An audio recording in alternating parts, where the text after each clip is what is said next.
الحمد لله رب العالمين والصلاة والسلام على سيد المرسلين وخاتم النبيين سيدنا وحبيبنا محمد وعلى آله وصحبه أجمعين ومن تبعهم بإحسان إلى يوم الدين.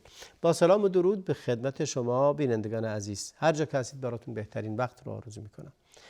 امروز هم در جستجوی گنج دیگری هستیم، گنج هایی که واقعا گنجند.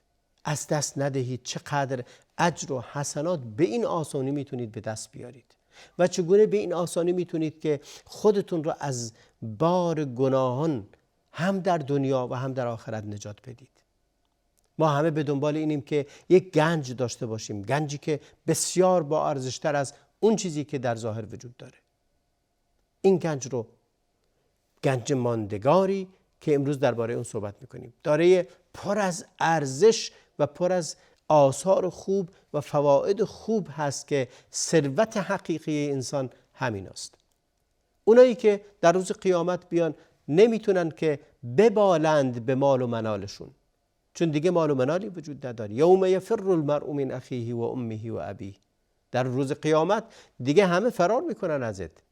در دنیا اون کسی که داره به مالش، به ثروتش، به مکنتش میبالد، تو در دل خودت و بین خدای خودت به اعمال صالحت ببال و خوشحال باش از این که خداوند چنین گنجینه هایی بهت داده. اون ثروت داره ولی ثروت مادی. سعی کن تو از چیزی از او پیشی بگیری که اون نداره. شاید نتونی در مسابقه امتلاک اموال دنیا به اون برسی، ولی میتونی در اعمال نیک به از اون پیشی بگیری و جلو بزنی. و امروز میخوام یکی دیگه از گنج ها رو به شما معرفی کنم. این گنج بسیار مهمی است و اون هم گنجینه قیام لیل هست.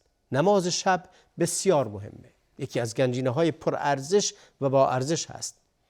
و اما قیام اللیل، ببینید، دارای فضیلت بسیار زیاد و ارزش بسیار زیادی است. ناشئة اللیل هی اقوم قیلا. اونی که در شب پرورده شده شب هست، تربیت شده شب هست، بسیار ارزشمنده. چرا نماز شب اینقدر با ارزشه و چرا اینقدر اهمیت داره؟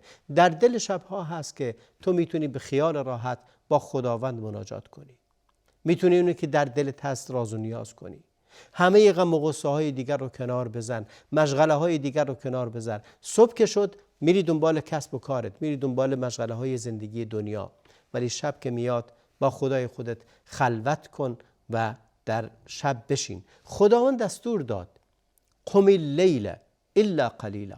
این در سوره مزمل نازل شده. سوره مزمل گفته می شود دومین سوره هست، بعضیا میگن سومین سوره. یعنی از سوره هایی است که در ابتدای مبعث پیامبر اکرم علیه السلام نازل شده است. از همون ابتدا به پیامبر دستور داده است قم اللیل الا قلیلا نصفه او انقص منه او زد علیه ورتل القرآن ترتیلا.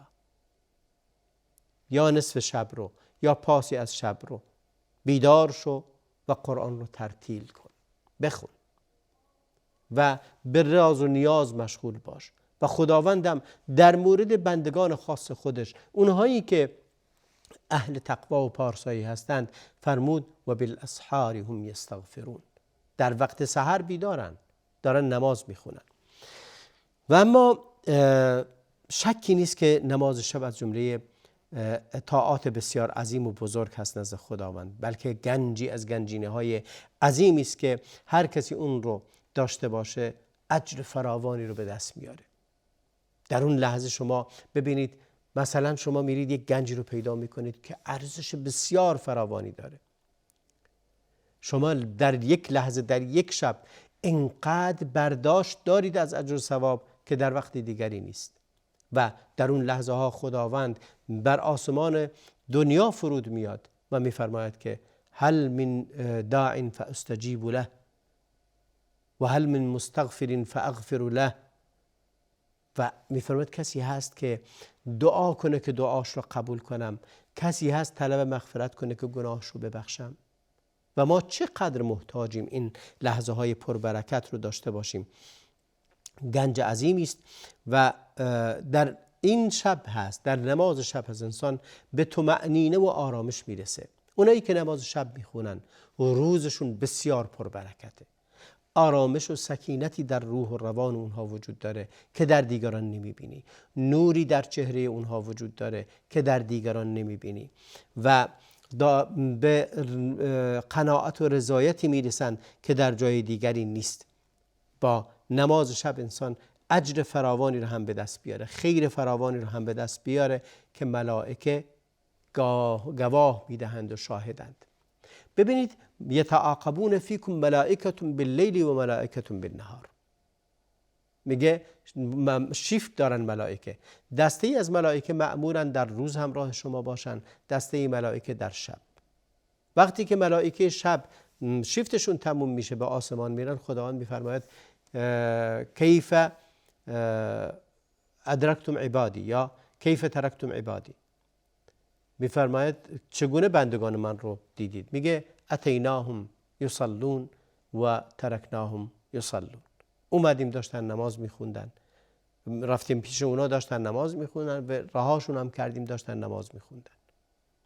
چقدر جالبه. و اینکه طول شب ملائکه دارن شاهد نوشتن اعمال نیک شما هستند و براتون دعا میکنن. نماز شب جزو بزرگترین طاعات و عبادات هست و شاید از مهمترین آثار این گنج عظیم این هست که به انسان آرامش و همچنین انسان رو به خیلی از مسائل دیگه تقویت میکنه. اونایی که عارف بالله هستند میدونن که در واقع نماز شب مدرسه است برای تربیت انسانها، اخلاص رو به انسان یاد میده، چون در شب کسی نیست از شما تعریف کنه مگه اینکه خودتون فردا جار بزنید که من نماز شب خوندم، اون وقت اجرتو از دست میدی. و در اونجاست مدرسه آموزش اخلاصه، مدرسه است که در اونجا آموزش میده که چگونه با خدا راز و نیاز کنی، مدرسه است که در اونجا به تو یاد میده که چگونه با خداوندت دعا کنی و در حالی که همه خوابند تو عبادت میکنی. در حدیثی فرمود صلوا باللیل و الناس نیام، احیا کردن وقتی که دیگران غافلن تو بلند میشی. ببینید چقدر ارزش داره. همه در روز، همه در وقت نماز جماعت هستند، ولی ارزش کار تو اونجاست که ارزش عبادت تو اونجاست که مردم خوابن و تو بیدار و داری با خدای خودت راز و نیاز میکنی، داری عبادت میکنی و این خیلی مهمه. و رسول الله علیه السلام در احادیث زیادی به این موضوع پرداختند و این رو شرح دادند. یکی از این مسائلی که خیلی مهم هست که انسان در نماز شب داشته باشد این هست که نماز شب رو برنامه همیشگی خودش کنه. رسول الله علیه السلام یک بار در مورد ابن عمر صحبت کرد، گفت که ابن عمر مرد خوبیه ولی اگر نمازش قیامش رو ترک نکنه، نماز قیامش رو ترک نکنه. علما میگویند که نماز شب برای رسول الله علیه السلام واجب بوده و این خیلی مهمه که انسان بدونه که چقدر مهمه این عبادت و چقدر اجر داره و چه اجر فراوانی گیرش میاد. ببینید من چیزی که علما در مورد اجر این عبادت بزرگ و کنزی که در اینجا وجود داره، گنجی که در اینجا وجود داره رو بهتون میگم. اولین گفتند که رسول الله علیه السلام توجه ویژه‌ای به نماز شب داشتند. نماز شب رو اینقدر طولانی می‌خواندند حتی تتفطر قدما، میگه اینقدر به نماز می‌ایستاد که پاهاش ورم می‌کرد و از شدت ورمش شکاف برداشته بود. و ام المؤمنین عایشه وقتی این منظره رو از رسول الله علیه السلام دید که پیامبر پاهاش ترک برداشته از شدت ایستادن سر پا و تورم کرده، گفت که یا رسول الله آیا مگر نه این هست که خداوند گناهان قبل و بعد تو رو بخشیده، چرا اینقدر خودتو اذیت میکنی؟ رسول الله علیه السلام فرمودند افلا اکون عبدا شکورا، آیا من بنده شکرگزاری نباشم؟ خدا بهترین نعمت ها را به رسول الله علیه السلام داده بود و اون هم نعمت نبوت. به خاطر همین در نماز شب بسیار توجه میکرد و نماز شب هم از مهمترین سبب دخول جنت نماز شب هست و رسول الله علیه السلام در جاهای مختلفی فرمودند از جمله اسباب دخول بهشت نماز شبه و در مورد رمضان مثلا فرمود من قام رمضان ایمانا و احتسابا غفر له ما تقدم من ذنبه و ما تأخر. همه گناهانش بخشیده میشه اون کسی که قیام اللیل داشته باشه و باعث رفع درجات در بهشت هم میشود. چقدر شما در نماز خوندید و محافظت بر نماز هم باعث میشه که انسان محافظت بر نماز شب باعث میشه که انسان مستحق نزول رحمات و برکات خداوند در دنیا و آخرت بشه که خاص بندگان ابرارش هست. خداوند در قرآن کریم فرمود والذین یبیتون لربهم سجدا و قیاما. از جمله اوصاف ابرار و عباد الرحمن هست یبیتون لربهم سجدا و قیاما. یبیتون بیتوته یعنی شب زنده داری، شب رو بیدار میشن که مشغول سجود و قیامن. خود بیدار شدن در شب حتی اگه نماز نخونی مشغول ذکر باشی بسیار ارزشمنده، مشغول قرآن باشی بسیار ارزش داره، ولی نماز خوندن که درش ذکر هست، تلاوت قرآن هست، نماز هست، قیام هست، قعود هست، سجود هست، این یک گنج مملو از خیرات و برکات هست، مملو از ثروتی است که روز قیامت ترازوی میزان قیامت تو رو بسیار پر خواهد کرد. سعی کن پنهانی فقط به خاطر رضایت خداوند شبت رو اینگونه قرار بدی و خودت رو از جمله بندگان ابرار و نیکوکار و عباد الرحمن قرار بده. یبیتون لربهم سجدا و قیاما. سجود و قیام، شب رو به این سر کنید، ببینید چه خیری رو گیرتون میارد. و وقتی که سوال شد که بهترین نماز بعد از نمازهای فرض در میان نمازهای نافله بهترینشون کدومه؟ فرمود رکعتین فی جوف اللیل. 2 رکعت در دل شب ارزشش از همه نافله های دیگه بهتره. رکعتین فی جوف اللیل، 2 رکعت بخونید، اگه میتونید بیشتر بخونید ولی حد اقلش اینه که 2 رکعت بخونید و این اجر بسیار زیادی داره. از دیگر خیرات این عبادت و این گنجینه عظیم اینه که باعث کفاره گناهان میشه. کسی که گناهی رو مرتکب شده، مرتکب معصیتی شده، با خوندن نماز شب گناهاش پاک خواهد شد. مخصوصا این که نماز تو به خاطر خدا بخونی و پیامبر اکرم علیه السلام بسیار توصیه کرده بود از جمله خصوصیات خوب بندگان خدا اینه که نماز شبشون ترک نمیشه و در حدیثی گفت که شرف المؤمنی صلاة اللیل یا قیام اللیل. شرف مؤمن، منزلت و جایگاه مؤمن به نماز شبش هست.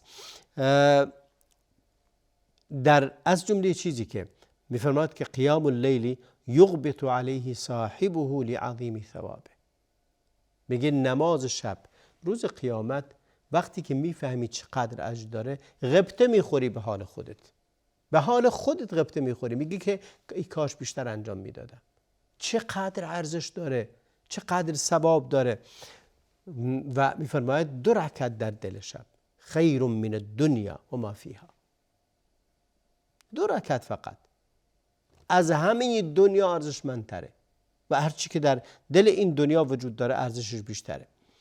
و اینه که توصیه‌ای که به قیام اللیل شده است که انسان نماز شبش رو بخونه و وقتش رو به اون اختصاص بده، این از جمله گنجینه های بسیار پنهان هست. شما نمیدونید چقدر ارزش داره، چقدر آرامش به شما میده. در دل شب در وقت سحر بیدار شدید، هر لحظه ای رو، هر کلمه ای که از دهن شما در میاد اجر و ثواب داره. بلند میشی. در حدیث رسول الله علیه السلام فرمود که افشوا السلام بینکم، یا در احادیث دیگری فرمود که افشاء السلام و اطعام الطعام و قیام باللیل و الناس نیام. این که از جمله خصلت‌های خوب و صفات بسیار خوب این هست که به دیگران سلام کنی، غذا بدی به نیازمند و فقیر و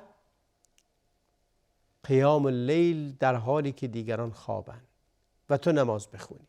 اینه که نماز خوندن و قیام در لیل مردم غبطه میخوردن اگر شب نمازشون فوت میشد. صبح رو حتما در وقت ضحی اون رو ضحی را طولانی تر میخوندن که جبران اونی باشه که در شب ازشون فوت شده و حتی گذشته از این که بر اون حرص می‌ورزیدن اون رو هم انجام میدادن. این از جمله مهمترین صفاتی است یا مهمترین گنجینه هایی است که انسان باید حتما متوجه اون باشه. نماز شب اون چیزی که خداوند دستور بهش داده در قرآن کریم، لذا ارزشش فراوان هست. این گنج خیلی از عبادات دیگر رو در دل خود داره. شما هم نماز میخونید، هم تلاوت میکنید، هم ذکر و تسبیحات میکنید و در این وقت دعاتون مستجاب میشه. دعای کسی که در دل شب نماز میخونه مستجاب خواهد شد. خداوند انسانی رو که خالصانه لله پنهانی برای خداوند داره نماز میخونه و هدفش این نیست کسی بر اون اطلاع پیدا بکنه، خداوند اون رو از فتنه های بد حفظ خواهد کرد. این گنج است که ما هر روز در معرض فتنه های زیادی هستیم. فتنه هایی که فتنه مال، فتنه شهرت، فتنه مقام، فتنه زن، فتنه، همه اینها فتنه ها هستند. ولی اون چیزی که باعث میشه که انسان نجات پیدا بکنه اینه که شبها بلند میشه نماز میخونه. این سری است که خداوند در نماز شب قرار داده. انسان آرامش پیدا میکنه که دستیافتنی نیست در این روزگار. در این روزگار داشتن نماز شب بسیار بسیار با ارزش هست و حتما اون رو از دست ندید. گنجی است در واقع، از لحاظ روحی، از لحاظ روانی، از لحاظ اجر و ثوابی که این عبادت بزرگ داره، از همه عبادت‌های دیگه جلوتر هست و پیشتر هست. به خاطر همین رسول الله علیه السلام برش واجب بوده که هر شب نماز شبش رو بخونه. بعضیا فکر میکنن که بر اهل علم هم، بر دعات و دعوتگران هم واجب هست، زیرا کارشون مهمه، زیرا کاری که انجام میدن بسیار مهمه. لذا لازمه که حتما بین خودشون و خدا اوقاتی رو خلوت کنند و به عبادت خالصانه بپردازند، چون مسئولیتی که دارن دقیقاً مسئولیت انبیاست. به انتهای برنامه امروز هم رسیدیم. تا وقت دیگر و گنجینه دیگری از گنجینه های پنهان، همه شما را به خدای بزرگ میسپارم. و صلی الله و بارک علی محمد و علی آله و صحبه اجمعین.